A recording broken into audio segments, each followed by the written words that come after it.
Per últim parlaran David Fernández, periodista, activista social i extreballador de la SEAT. Membre de l'Assemblea Editora del Seminari de Moviments Socials Directe, on va desenvolupar la tasca de responsable de la secció d'investigació. Col·labora habitualment amb Diagonal, Berria, Gara, VilaWeb, Carrer i Media.cat. El 2006 va publicar una crítica de les actuacions de l'Estat, crònica del CIS i altres retalls de la claveguera policial. El 2012, juntament amb Julià de Jòdar, va publicar Cop de Cup, un llibre sobre els orígens i el projecte de la candidatura d'Unitat Popular. El 2013 publicà Foc a la barraca, un recull d'articles seus en els darrers anys. També és coautor de Rastres d'Ixant, l'Acció Col·lectiva de la Comunitat o Les Veus de la Plaça. Començà la seva militància política l'any 91 al col·lectiu de joves comunistes i el 1993 a l'organització estudiantil Alternativa Estel. És membre fundador de l'Ateneu Popular de Gràcia, la Torna.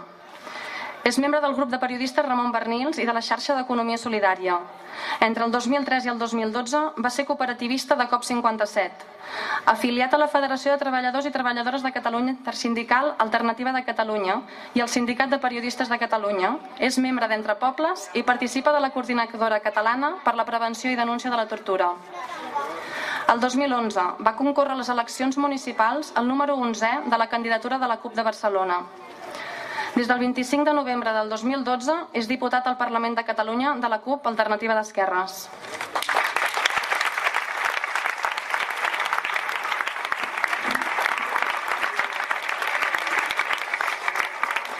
Bona tarda a totes i a tots. I un primer agraïment, òbviament, allà d'on venim, que és els municipis en la reconstrucció social i democràtica dels països catalans. Per tant, felicitats a la CUP de Sant Celoni, i som perquè hi sou. Si no estiguéssiu vosaltres, si no haguéssim començat la casa per les arrels, pels ciments, no seríem avui on som. Com a experiència política de l'Unitat Popular, però òbviament també com a poble, com a nació i com a classes populars.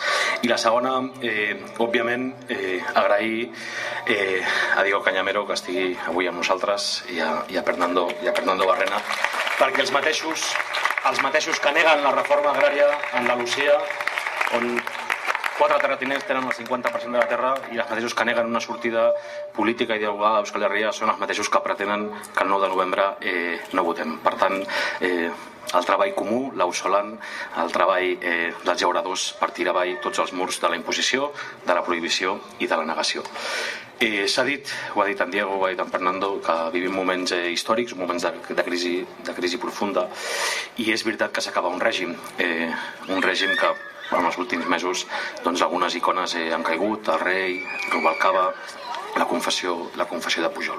Però és veritat que demà viurem una altra diada històrica. Demà es farà carn la paraula de Vicent Andrés Estellés, que deia: jo de baixa al carrer i participa no podran res amb un poble unit, alegre i combatiu. I també és veritat que serà un dia més d'una llarga lluita, perquè el procés cap a la plena independència, cap a la màxima llibertat política i la màxima justícia social és un projecte a curt, a mitjà i a llarg termini. És veritat que el conflicte democràtic es galvanitza i es concentra, i ben aviat quedarà definit en un sol dilema, que és el de l'obediència o el de la desobediència. Si val més la voluntat majoritària de tot un país, de tot un poble, del 80% de la nostra societat que està a favor de la consulta, o el que diguin 12 jutges d'un tribunal altament polititzat, altament monitoritzat per les clavegueres de l'estat espanyol. Una mà que diu que aixequi la veu és un problema habitual, ho intentarem. I aquell dilema ens correspondrà a tots i ens atendrà a tots, a les persones, als treballadors i les treballadores, a les dones, a les mestresses de casa, als joves, als jubilats que no arriben a final de mes, perquè quan el Tribunal Constitucional prohibeixi el decret o el suspengui o també la llei que l'habilita, tots haurem de decidir a qui obeïm. Si obeïm a 12 jutges o si obeïm a tot un poble, si obeïm a la legitimitat i a la legalitat del nostre poble en un procés que demà tornarem a demostrar que el gran protagonista ha sigut el propi teixit social, els propis moviments socials i el propi també moviment sobiranista, que fa ja molts anys que pica a la porta amb tots els estris possibles per enderrocar els murs de la imposició. És veritat també que tot això passa enmig de la pitjor crisi política, institucional i socioeconòmica que viuen els països catalans des del final de la dictadura franquista. És veritat que ha esclatat la metàstasi de la corrupció. Als països catalans avui veiem a Matas a la presó, avui mateix veiem com es denega l'ingrés a presó de Fabra perquè ha sol·licitat l'indult, i veiem també com la confessió de Pujol, que està directament vinculada al règim del 78, no té res a veure amb el procés sobiranista que va arrencar a mitjans de la primera dècada del 2000, sinó que està directament vinculat a un patró de conducta de les elits extractives, a un patró de conducta que és igual la bandera, perquè la corrupció no té bandera, té cartera, i entre els quals entre ells es protegien, mentre el pujolisme i l'autonomisme va ser el major garant de la unitat d'Espanya. Ningú va treure les escombraries i ara sí que les treuen. Però el problema de veritat és que és veritat el que ha passat, però Pujol és un cas d'una xacra molt més enorme, de la qual també ens volem independitzar, perquè el frau fiscal, com sabeu, als països catalans, en el cas català, és de 16.000 milions d'euros anuals. Això implica que és 3 vegades més els 5.130 milions de retallades que s'han produït a casa nostra des de l'any 2010. Si agafeu només la hemeroteca dels darrers 12 mesos, perquè si ens anem lluny ens ofegaríem i l'acte es perllongaria molt, veuré que en els darrers 12 mesos han desfilat discretament i per l'administració de la justícia la nissaga immobiliària Sanaüja, la nissaga Gòdia, els Quatre Cases, els Carceller, els senyors tots propietaris de cerveses d'AM, fill i pare, el jutgen aquesta tardor per un frau fiscal de 78 milions d'euros. És a dir, en un context de crisi, de metàstasi de crisi i de final de règim. És veritat que als finals del règim i en els moments de crisi mai se sap cap on caurà el mur, perquè tots els murs poden caure cap a una banda o cap a una altra. Sent molt sintètic, hi ha l'esquema de la Revolució Francesa, anem a dir-ho així, l'esquema d'una revolució democràtica i democratitzant, o hi ha l'esquema del final de l'imperi romà, és a dir, una llarga decadència on la pobresa, la misèria, l'exclusió, la marginació, les desigualtats continuïn perpetuant-se i continuïn segurament amb altres collars, però amb la mateixa situació d'injustícia i desigualtat. Quan arribi aquest dilema, i aquí és com afronten les candidatures d'Unitat Popular, l'esquerra independentista i molt més altres companys també d'altres espais amb els que compartim absoluta sintonia política i social, el procés constituent, l'experiència de Guanyem, tots estem cridant a la desobediència, a dir que s'ha de materialitzar les urnes, que no podem assumir, i això ens pertoca com a poble, la prohibició de la democràcia. I si el que es consum amb la prohibició de l'estat espanyol és la prohibició de la democràcia, la resposta haurà de ser estrictament proporcional. Nosaltres pensem que no tenim cap més remei que obeir-nos a nosaltres mateixos, que obeir la nostra societat, que garantir que es posaran les urnes, perquè de fet el 9 de novembre serà el primer acte de sobirania, l'acte fundacional d'un nou model polític i social, d'un nou país on caldrà posar les bases per independitzar-nos d'aquests 34 anys de corrupció sistèmica, de saqueig i també de profunda i creixents desigualtats socials. No som un país normal. No ho som encara, queda moltíssima feina per ser un país normal.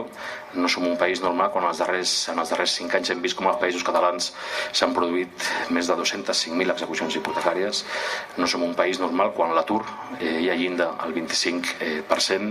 No som un país normal quan l'atur juvenil supera el 55%. No som un país normal quan les dones, sempre doblement castigades i explotades, pateixen de la pitjor manera els efectes de la crisi. No som un país normal quan tenim deute fins l'any 2108 contret pels gestors de la cosa dels darrers anys. No podem ser un país normal. Ens en podem enfotre molt, no? de la marca Espanya i del model SACIR de Panamà, i que fan un contracte per 1.000 milions i després és 3.000 milions. És el model Catalunya, perquè l'oligarquia catalana i l'oligarquia espanyola tenien exactament el mateix model.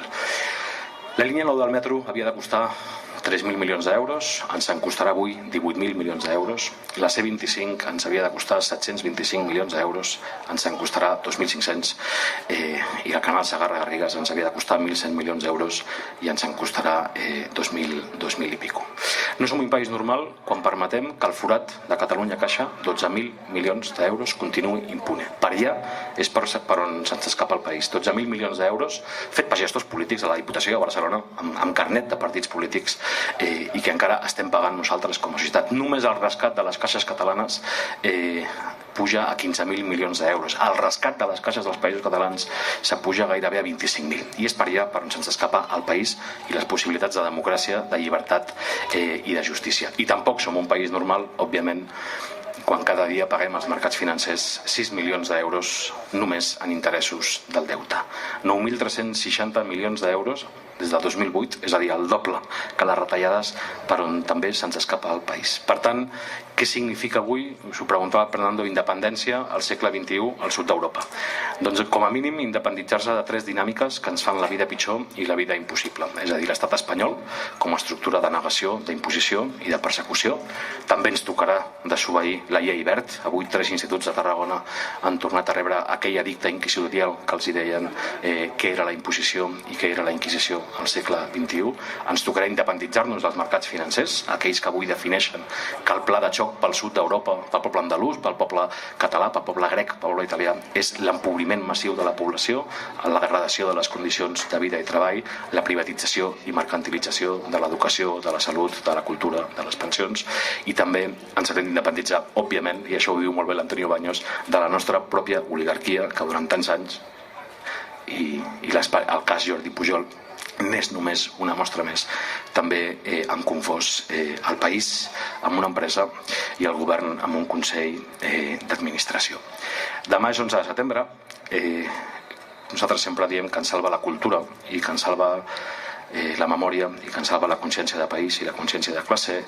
Em sembla que l'esquerra independentista, des que va néixer sota la dictadura franquista, ni un sol 11 de setembre s'ha oblidat de Xile, s'ha oblidat de la moneda i s'ha oblidat de Salvador Allende, pel que significa també, el que significa com a procés d'unitat popular i pel que significa com les possibilitats de construir justícia social i llibertat política. D'allà venim.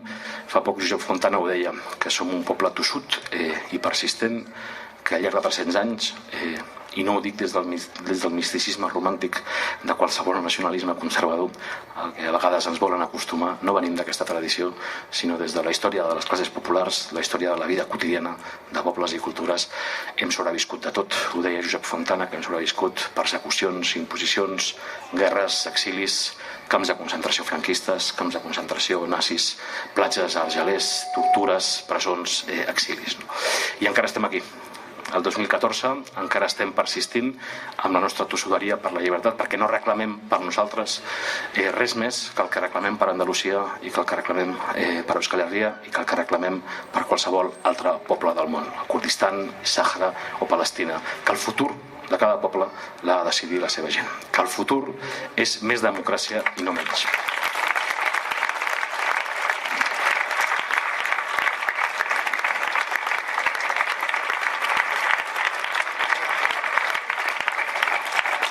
Període de la transparència, 2 minuts, per tant, 2 reflexions més. Desobeir, votar, guanyar i obrir les portes a un nou país. Ja estem guanyant. És impossible que no estem guanyant quan al sud d'Europa moltíssimes companys i companyes de lluita de tot arreu del món fins i tot ens diuen que què està passant a Catalunya, no? Que és aquest país que està des d'anys en si mateix debatent i construint un altre país possible, que ho fa a peu de carrer, que ho fa construint cooperatives, que ho està canviant ja el model productiu, que ho fa aturant desnonaments, que ho fa combatent el racisme, que ho fa demanant que es tanquin els CIEs de la zona franca i de Zapadores al País Valencià, que ja està dotant de contingut el nou país. Perquè per nosaltres aquesta aventura no és de pujar una bandera i baixar-ne una altra, sinó que és per fer una democràcia real en un context, a més, on la funció històrica del capitalisme senil sempre ha sigut robar, matar i mentir, no? La funció del capitalisme al segle XXI, la funció històrica i antisocial avui és robar més, matar millor i mentir més alt, no? I això és el que volem destituir també als països catalans, un temps de vida fora del capitalisme. I per dir-ho des de la vessant més internacionalista, des del Diego i el cura de los Corrales, en Diamantino, quan ho deia que no hi ha causes impossibles, hi ha causes difícils, però són tan justes que guanyaran, o per dir-lo en paraules d'Euskal Herria, i que Aurrera volia, i que rodi la bola, i que serà la bola de la unitat popular la que tirarà el mur de la imposició. Només dir-vos, i avui s'ha de dir a Sant Celoni, que la clau que obre tots els panys sou vosaltres. Que la clau que obrirà tots els panys, l'única i la millor garantia de que això tirarà endavant, com Arenys de Munt, com les 555 consultes, també van prohibir la consulta d'Arenys, també van haver la Fiscalia, també van enviar l'advocacia de l'Estat, també hi havia consellers de justícia d'aquest país que deien que no s'havia de fer, i també hi havia, òbviament, un autobús de Falange que va sortir no tant del túnel del temps, com demà estarem combatent a l'extrema dreta a primera hora del matí al Raval. La clau que obre tots els panys és la força de la gent, l'empenta col·lectiu i, efectivament, la unitat popular. Per tant, Eduardo Euskal Herria, Escatutà, sean por Andalucía libres los pueblos y la humanidad. I visca la Terra Lliure i visca vosaltres, que sou els autèntics imprescindibles. Endavant, endavant i endavant, que guanyarem!